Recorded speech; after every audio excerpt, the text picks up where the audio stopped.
In a 2019 interview, creator Craig Mazin expressed his belief that the HBO miniseries was so successful because it wasn't a TLDR portrayal of the Chernobyl disaster. Even in terms of conventional forms, movies, TV, etc., there's more now than any person can process. It feels like our reptile brains just aren't equipped to process this many stories at once. That's right, so we don't. We just get the highlights. And sooner or later, what we consider to be the highlights will be called too long didn't read by other people. And they'll get highlights of the highlights. Even these terrible things that happen. It seems like a week later, it's just forgotten. It's not that it's not important. It's terribly important. Our minds simply cannot hold it all. And so people who make money off of narratives are just compressing it down and down and down into tinier and tinier pellets. Maybe that's why people are enjoying something like this experience, because we took the time it needed. This conversation has been condensed and lightly edited for clarity. As we have proven in our 7-part series of videos on episode 5 of the HBO miniseries, success isn't about taking the time something needs. Indeed, an earlier question from the same apparently brief interview hits the bullseye on actually why the HBO miniseries was successful. Legasov says the cost of lies isn't just that we don't know the truth, but we lose the ability to determine what truth is. And in the absence of truth, what we content ourselves with is stories. You're a screenwriter, you tell stories, and one of the reasons those simplistic explanations take hold is because they're conventionally dramatic and easy to grab onto.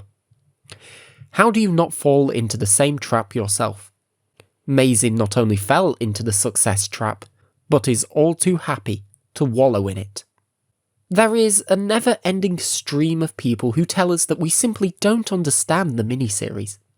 It's not a documentary, it's fictionalized entertainment, apparently abstractly based on a true story.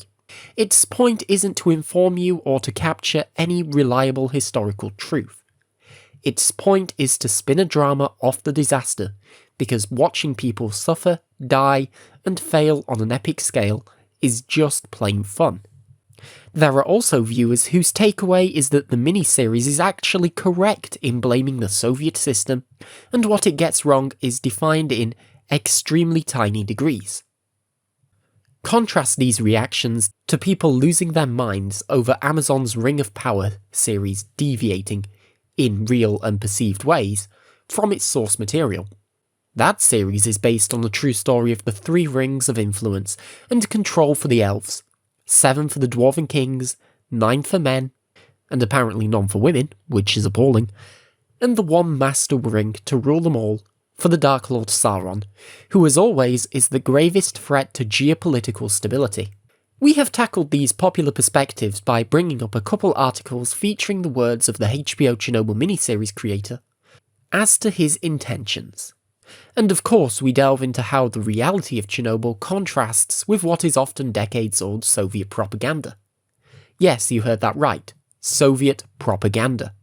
Let's review what we've learned, if not in a proper TLDR format, then at least in one video.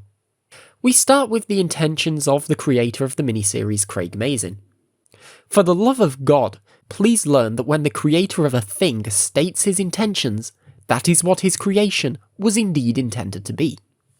Here is a third article talking about the intention of the HBO miniseries titled Craig Mazin's years-long obsession with making Chernobyl terrifyingly accurate. The interviewer introduces the miniseries' creator. So, how is it that Craig Mazin, a 48-year-old screenwriter from Brooklyn, managed to tell the story of Chernobyl so well? Why was he so drawn to it? And why was he so committed to getting the details right, down to the rivet on a firefighter's uniform?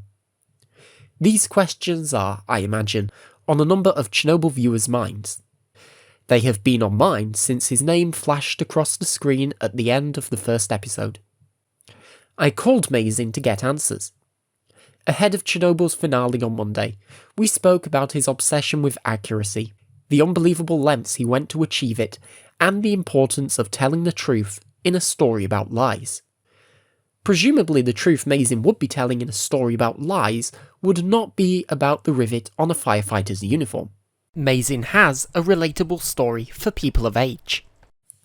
Because I was 15 when Chernobyl happened, I've been vaguely thinking about it for most of my life. But somewhere around 2015, it occurred to me that I didn't know how it happened, which seemed like a pretty bizarre lapse in my understanding of the world and how it functions. So I just started reading.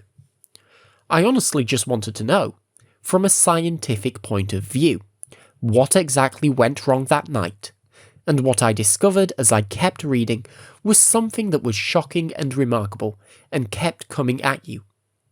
It was a little bit like I had discovered a war that no one had written thoroughly about. And then, of course, I found out that people had.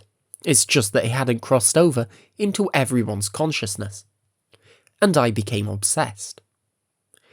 So, Mazin just honestly wanted to know, from a scientific point of view, what exactly went wrong that night, in contrast to what apparently many of his viewers wanted to see. Where did Craig Mazin's newfound obsession lead him? Before he sat down to write the script, Mazin apparently spent 2.5 years researching. I used as many sources as I could find. I was looking at research articles in scientific journals, I was looking at government reports, I was looking at books written by former Soviet scientists who were at Chernobyl. I was reading books by Western historians who had looked at Chernobyl. I watched documentaries, I read first-person documents. The interviewer then asks Mazin, why was it so important for you to make this show as accurate and as authentic as you could? Mazin proceeds to explain that the Soviets had a Masters of Arts in lying, and so I thought the worst possible thing I could do in telling a story like that would be to contribute to that problem by over-fictionalizing, over-dramatizing. We're all keeping up with this, right? As with everything Chernobyl, it just keeps getting better. Who else did you speak with who had a first-hand knowledge of Chernobyl and life in the Soviet Union? Well, we met with people who actually lived in Pamyat at the time of the disaster. We spoke to a lot of people. We spoke to former liquidators, but some of the most influential people were people I spoke to before I ever wrote a word, or ever went to Eastern Europe at all, and those were scientists. The very first person I talked to, in terms of research on this project, was a nuclear physicist at USC, who agreed to spend an hour talking with me and walking me through some of the basics of how this all happened. As I understand it, you continue to consult with nuclear scientists to make sure that your description of how Reactor 4 works and how it exploded was spot on. Why was it so important to try to nail the specifics of what went wrong on a scientific level? Because I respect science, and I respect the scientists who solved that problem, and I respect expertise, which I think is currently, I don't know, not fashionable? So my feeling is, if I'm going to make this show, and there's some science in it, I want scientists to be able to watch it and go, you know what, thank you, good job. When it comes to the science, I want people to say, okay, he cared. He cared enough to get it right. If you don't understand the science beneath a story, that is scientific in at least one significant aspect, then don't write it. That's my feeling. And was that a pretty intensive process for you, trying to wrap your head around all the science? Yes, but it was a labour of love. I was fairly scientifically inclined as a college student, so figuring a lot of that stuff out was a joy. I cannot pretend that I am a qualified nuclear physicist. I am not. There are still aspects of a nuclear reactor, or at least that nuclear reactor, that are a bit puzzling to me to this day. Particularly the way water and steam moved around. I could really get boring about it, but the essentials were great. And I kept researching, kept asking pesky questions when I didn't understand something that I thought was important to understand. I tried my best to live by the principle that if you're going to be telling a story that you didn't live, tell it with as much respect as you can for the people who did live it. And this is one of the ways we show respect, by getting the details right. Here are the 3 article links for people who would like to read these interviews and various statements by themselves.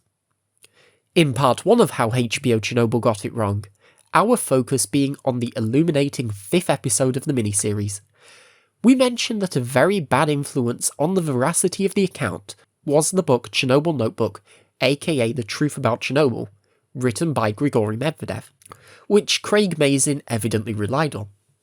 Not only does it contain flagrant errors on the details, it makes things up, particularly dialogue between the operators. We highlight key errors of this highly dubious work in subsequent videos to demonstrate how it misled Mazin, as well as many others who have used it. We then discussed the misrepresentation of the Chernobyl nuclear power plant's management. There is no evidence the rundown test had anything to do with promotions. The plant director did not even know it was being conducted. Promotions had already been decided based on the stellar productivity and performance of the nuclear power plant, with the director being regarded as the best by the Ministry of Energy. The test itself was not essential, and had only been attempted at Chernobyl. We then introduce VP Volkov, head of the IV Kurchatov Institute research group on the reliability and safety of nuclear power plants with RBMK reactors, who, rather than writing about how the Soviet government and the KGB kept the positive scram effect, that is, the flaw with the button, secret, wrote to the government that it was not the actions of the operators, but the lack of scientific understanding of the RBMK reactor that caused the Chernobyl disaster. This is at the top of page 60 of the Hallmark INSAC 7 report. Volkov sent a report he had written to the director of the Kurchatov Institute and president of the USSR Academy of Sciences, Anatoly Alexandrov, to the prosecutor's office. Basically, Volkov went to the government because he was quite displeased with some of his senior colleagues, or experts. Volkov pointed out some of the reasons for what he called this inadequate level of safety management, which boiled down to insufficient research having been performed, and identified the causes of the disaster, which we narrowed down to 3 principal ones: the positive scram effect, the positive power coefficient of reactivity, and the formulation of incorrect operating procedures. We come back to these causes in our videos to flesh them out. Then we touch on the mini-series' ironic protagonist, expert-non-expert Valery Legasov. This man was Anatoly Alexandrov's hand-picked successor at the Kurchatov Institute, the first deputy director of it. He had a wily mouth. He claimed he had nothing to do with RBMK reactors, which he found downright boring and none of his business. Read the transcripts of his tapes, folks. Yet, according to someone who worked at the Kurchatov Institute, he became the manager of the reactor areas. It is apparently in this capacity that Legasov shouted down warnings 2 years before the disaster about the lack of understanding of the reactor and the danger of a severe incident at one of the newest reactor units like Chernobyl Unit 4. Another man, the note-taker of the task force formed after the disaster, notes that when Legasov was confronted with the falsity of his narrative, blaming the operators, he and Alexandrov kept quiet. They were in control after Chernobyl as they were before Chernobyl, and shaped the narrative to their advantage. Legasov, as evidenced on his tapes, never came clean on what he actually did. It is with reason that a senior scientist at the Kurchatov Institute called out Legasov as a clear representative of that scientific mafia whose political leanings, instead of scientific leadership, led to the Chernobyl accident. Legasov, rather than a truth-teller, was a liar. In the second video, we consider the motives of the powers that be to present a false narrative of Chernobyl. The motives of high-level experts like Alexandrov and Legasov are clear. Self-preservation. Why did the Soviet government not pillory and throw them in jail, however? Volkov pointed the finger at them. It's because they were too important, literally and symbolically. Alexandrov was the director of the Kurchatov Institute of Atomic Energy, and the president of the USSR Academy of Sciences. He was de facto the country's top scientist. Revealing to the world that your top scientists created a nuclear reactor that blew up because its operators pressed its shutdown button was unthinkable, especially in the Cold War, and especially in the Soviet Union's position and disposition. The Soviet government protected its experts because their interests were aligned. Then we focus on the infamous AZ5 button, or the positive scram effect. Foreign experts forced it into the public domain as the data Soviet experts provided did not make enough sense without it. The story of it is much different from the HBO portrayal. The Soviet government and the KGB had no role to play in it. This is an expert matter. InSag7 notes that apparently there was a widespread view that the conditions under which the positive scram effect would be important would never occur, and the matter was simply put aside. From Anatoly Dyatlov and a letter on it, we get a somewhat different picture. The positive scram effect was not forgotten, kept secret, or whatever else. It produced an amendment of the operating instructions. The problem was the experts behind this amendment misunderstood the effect. Their rule for preventing its occurrence was based on the faulty premise of when certain limits for extracting control rods were to be followed, and thus the rule wasn't actually applicable at Chernobyl. This is one of the examples of the formulations of incorrect operating procedures due to a lack of scientific understanding. Yet Soviet experts wouldn't come out to clarify everything and say, "our bad." So instead what they did was plug the positive scram effect right at the end of the prevailing narrative that the operators blew up Reactor 4. The new thesis was that in the course of all the violations operators were committing, and the disastrous conditions that they were creating, the flaw of the control rod design appeared. This is the version that Episode 5 of the HBO miniseries presents, and rather than the truth, it's merely a transition in Soviet expert lies. Episode 5 claims what lies Soviet experts told were because the Soviet government and the KGB forced them to lie by not allowing them to fix the RBMK reactors otherwise.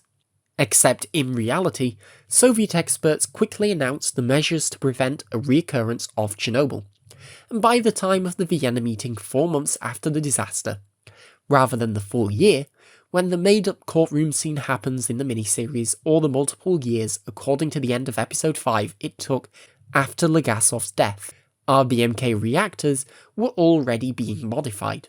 Soviet leader Gorbachev was horrified by the recurrence of the Chernobyl disaster. Craig Mazin just made some complete nonsense up to rationalise why Soviet experts would lie at all. In the third video, we start diving into the courtroom scene, which didn't actually happen. But anyway, the character of Homyuk is supposed to represent a few hundred Soviet experts, yet comes across as ignorant of both basic nuclear science and the operational circumstances. In particular, she gets 2 crucial timings incorrect: when the power level was brought down to 50%, and when the night shift was given control of the reactor. Contrary to what Homyuk claims, power was not lowered to 50% by 2 in the afternoon, but by 4 in the morning. This will end up flipping the significance of the Kiev delay, although the miniseries doesn't understand the very basics of the xenon transient involved regardless. Also, by the time the night shift assumed control of the reactor, it was already brought down from 50% power to within the power range written in the testing program. The conditions of the night shift were extremely different from what the episode shows. They were ideal for the commencement of the test as written in the testing program. Then HBO Legasov steps in to introduce the claim that the positive void coefficient instability was about the abnormal state in which the operators put the reactor. This was the key Soviet expert lie from the very beginning. Here we moved away from the HBO script to explain what the instability was and what it was caused by. The instability refers to the sign of the total power coefficient of reactivity, or what happens to reactivity when power changed. The sign of the total power coefficient of reactivity was supposed to always be negative, meaning that when power increased, the reactor would depress reactivity. This is a quality of self-regulation, and the Soviets had a design rule for it. The power coefficient was positive because the void coefficient, or its largest component, reached an inadmissibly high positive magnitude. Contrary to what Soviet experts try to argue, this inadmissibly high positive magnitude of the void coefficient was neither about the power level of the reactor nor the number of control rods in it that could be blamed on the operators. RBMK reactors ran with inadmissibly high positive void coefficients and consequently with positive power coefficients of reactivity because of the desire on the part of experts to maximize fuel burnup, an economic consideration. This deep fuel burnup was attained by constructing RBMK reactors with an unsafe ratio of graphite moderator to uranium fuel, and by having nuclear power plant personnel remove all the additional absorbers from RBMK reactor cores over their planned transitional mode of operation. These additional absorbers were separate from control rods and were as many as 240 at the beginning of operation of an RBMK reactor. These additional absorbers could even negate the positive scram effect. The operators were misled about the effect of the removal of additional absorbers. They were shown values of the void and power coefficients of reactivity much lower than they were in reality. Soviet experts also appear to have misunderstood what would happen if water inside RBMK reactors turned to steam. They had calculated that the reactors would ultimately shut themselves down when approaching full voiding, even without involvement of the emergency protection system. Yet later calculations showed that the reactors would actually run away. What exactly happened with these later contradictory calculations is unknown. What is known is that multiple dangerous aspects of RBMK reactors were addressed after Chernobyl rather than before, and operators were allowed to operate in and were misled about the dangerous conditions. The art of lying about Chernobyl was to shift these failures from the designers and scientists onto the more expendable and less powerful operators. The irony is that the reality of Chernobyl is much more cutthroat than the miniseries presents, and villains are cast as heroes. Once more, the ultimate explanation is scientific inadequacy, which was in part related to Soviet backwardness. In Part 4, we look at key events on the 25th of April in more detail. There we show that due to the actual science of how xenon changes work in response to power changes during the Kiev delay, Chernobyl Unit 4 was depoisoned rather than poisoned. As the quantity of xenon was decreasing, control rods were inserted to compensate. Consequently, there was no residual difficulty in holding a power level. At midnight, the night shift inherited a problem-free reactor with normal parameters at a power level within the specified range in the testing program. Now, how many people get this wrong, including those who claim to be some sort of experts? Your average YouTuber swallows this sort of thing with compliments to the chef, whose specialty is Soviet Swiss cheese. From multiple sources, we have managed to determine that the power of Reactor 4 deviated from the power range in the testing program intentionally. It was lowered by the operators. They did so because, in addition to the rundown, test measurements were needed of turbine vibration characteristics.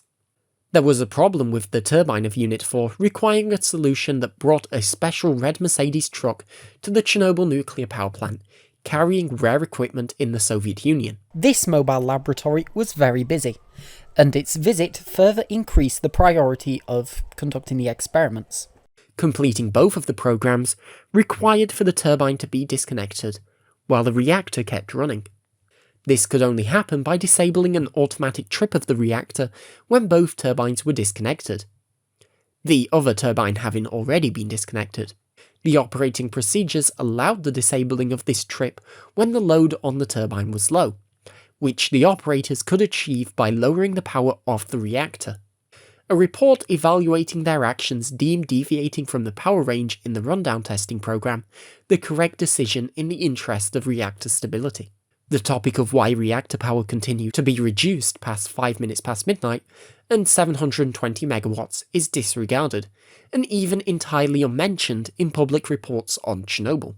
We suspect this was no accident, as it would have raised a number of difficult questions for Soviet experts to answer. And their colleagues at the International Atomic Energy Agency were not terribly interested in a reckoning either.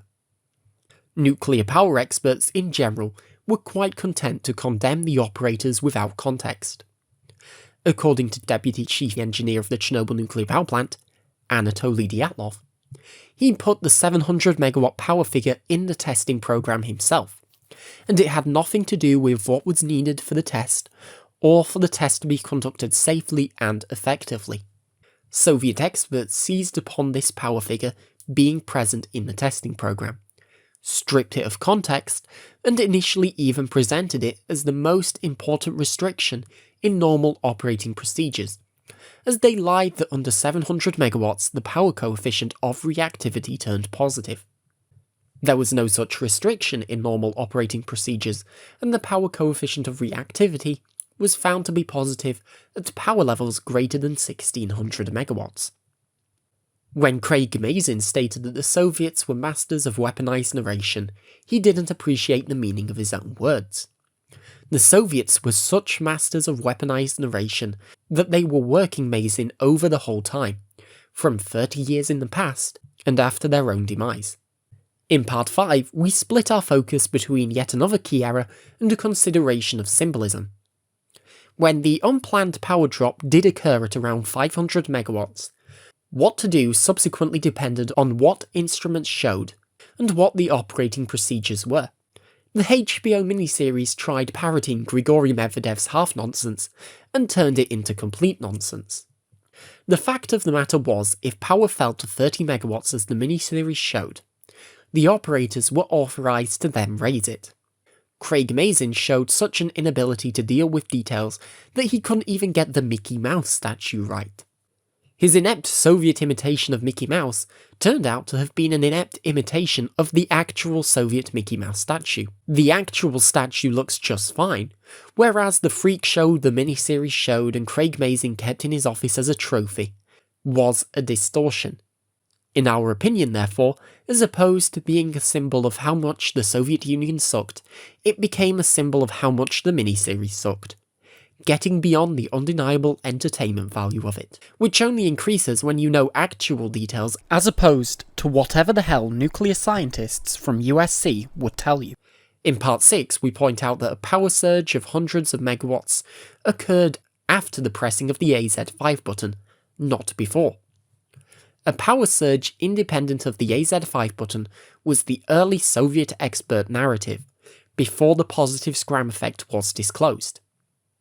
Accordingly, Soviet experts claimed there were multiple points at which the reactor could have been safely shut down before the test, including at the very beginning of the test. In later analyses, however, the positive scram effect played the decisive role, and the disaster would have likely occurred with a shutdown at these points. The test itself did not play a decisive role, and its significance has been exaggerated by necessity to conceal the positive scram effect. One of the points in time we focused on was 1:22:30, when supposedly a printout instructed the operators to shut down the reactor.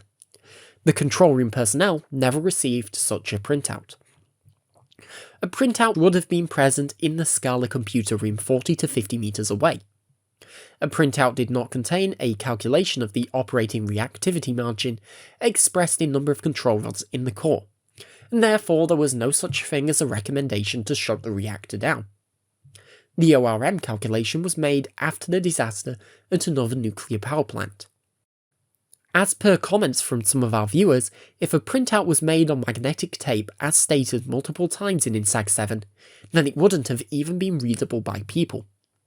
And finally, a printout at this time would not have captured much of the process of control rod insertion due to a reduction of the feed water flow, and neither would it have captured rod insertion during the rundown test, resulting in an inaccurately low ORM value that does not represent the ORM violation, if any, that supposedly accounted for the positive scram effect at the time the reactor was shut down.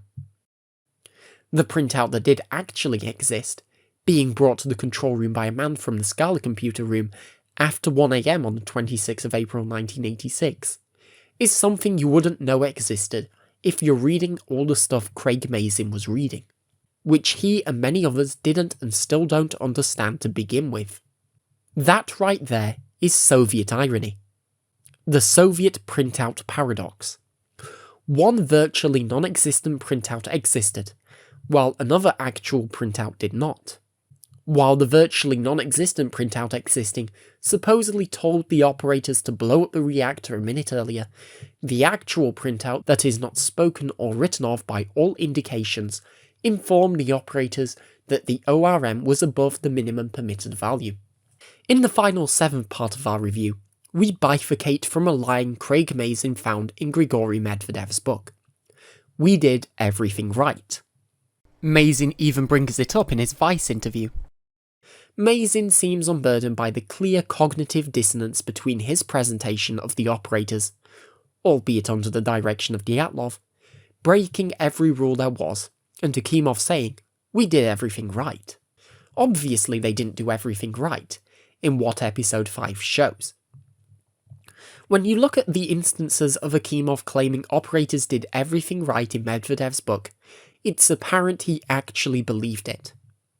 There are 2 instances of what are apparently testimonies of other people observing Akimov in the hospital believing the operators did everything right.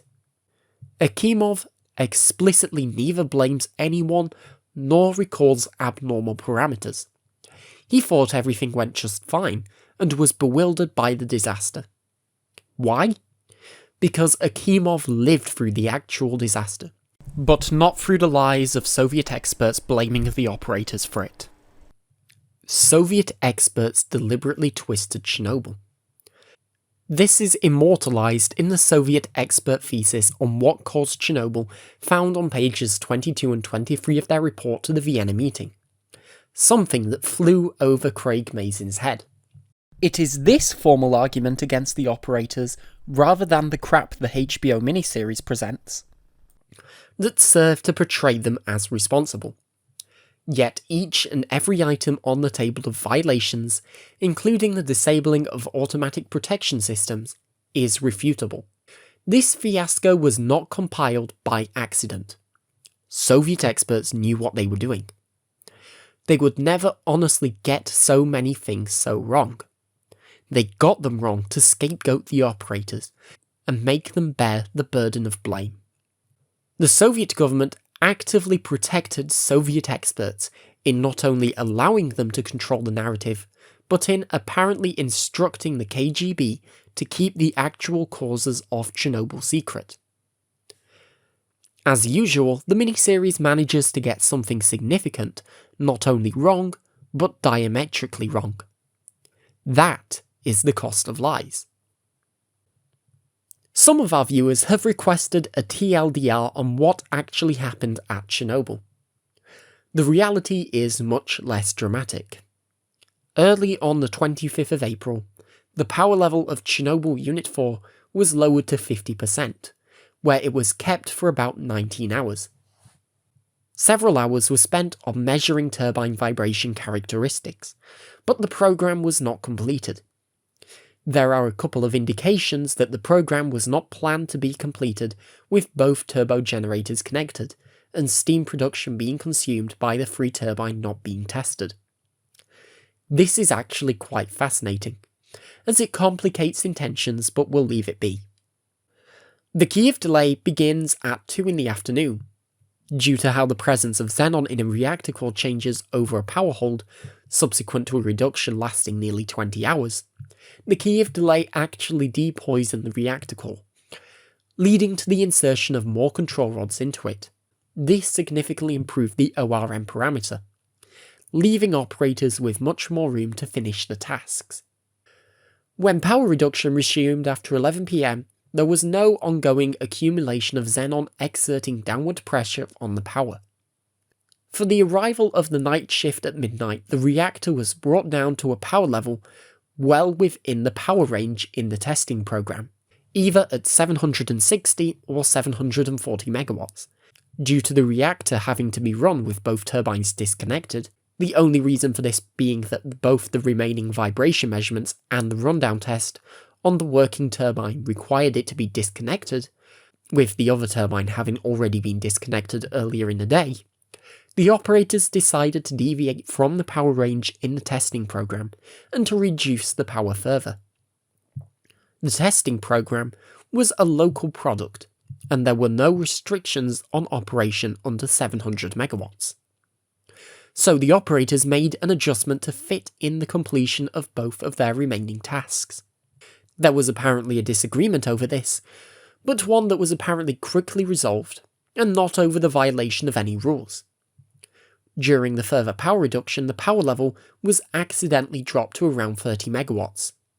This was not a unique event, and there was procedures on what to do. If the reactor had not experienced a short-term shutdown, the operating instructions authorized power to be raised. Yuri Tregub, one of the people in the control room, recalls the period of raising power being a little nervy.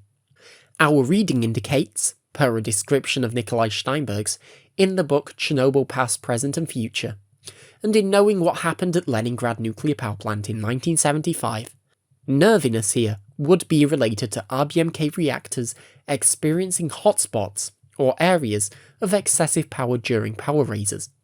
The emergency protection system would be successfully used, but perhaps if it was here, that may have limited the ability of operators to complete their tasks.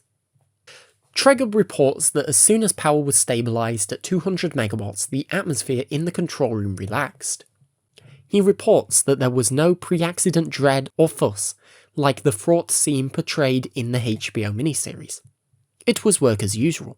The vibration measurements were completed, adjustments were made, and the reactor was handled in what Annex 1 describes as normal operation under subsection 1-4.6.1.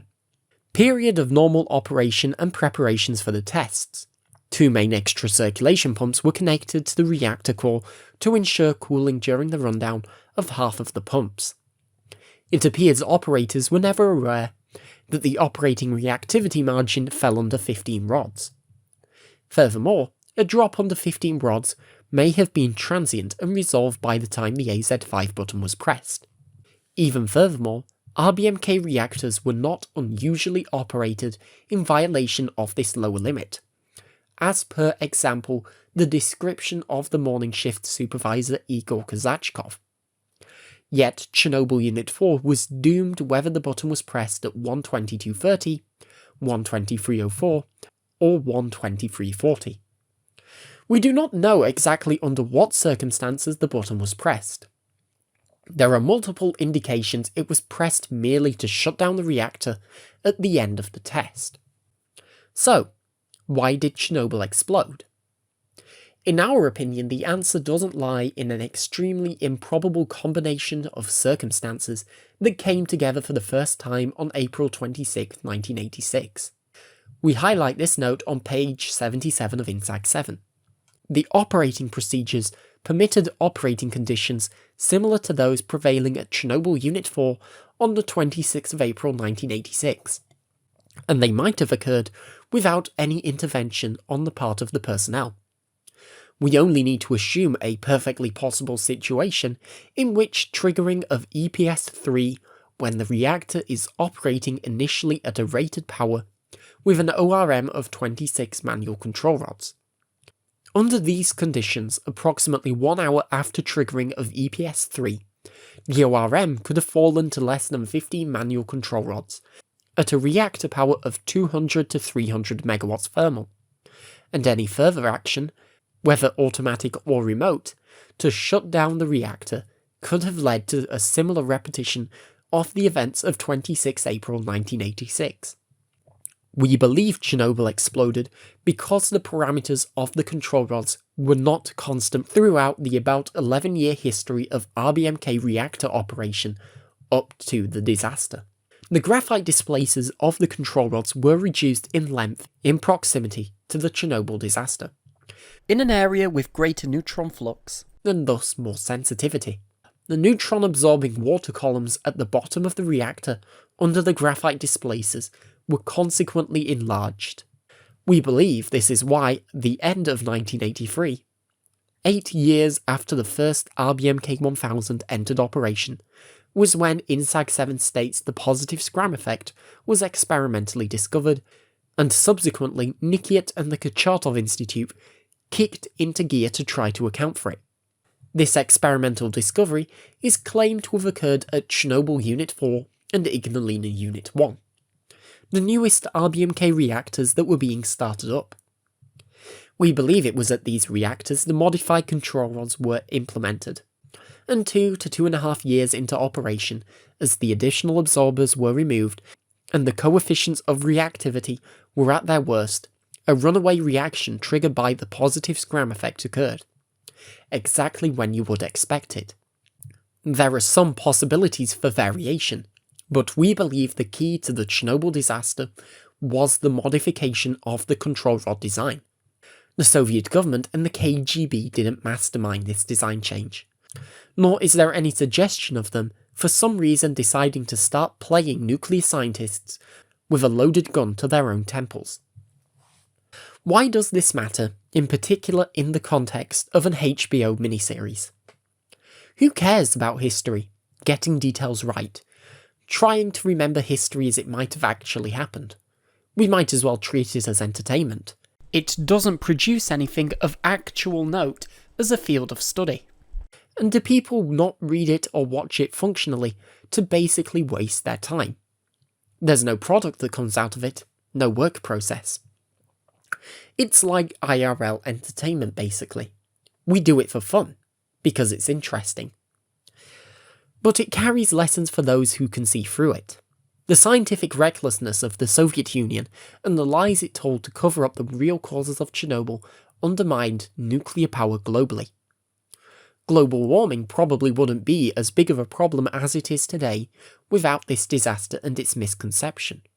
The nebulous fear, concern and skepticism it engendered. The mis and disinformation employed wreak havoc to the story of Chernobyl to the present. More broadly, by deceiving a 48-year-old Princeton graduate from Brooklyn, New York, to show to a very receptive global audience the latest iteration of Soviet propaganda, decades after that country has ceased to exist, demonstrates something very insidious and powerful about mis and disinformation. Once it's out there, it takes on a life of its own. You don't have to have much in common with the system that produced it. You can despise that system, be aware of the deception of that system, and still end up being a useful idiot of it. Information doesn't care about your needs or wants. It doesn't care about your governments, your ideologies, your religions. It moves, curves, winds like a snake. Always there, changing, waiting to be found.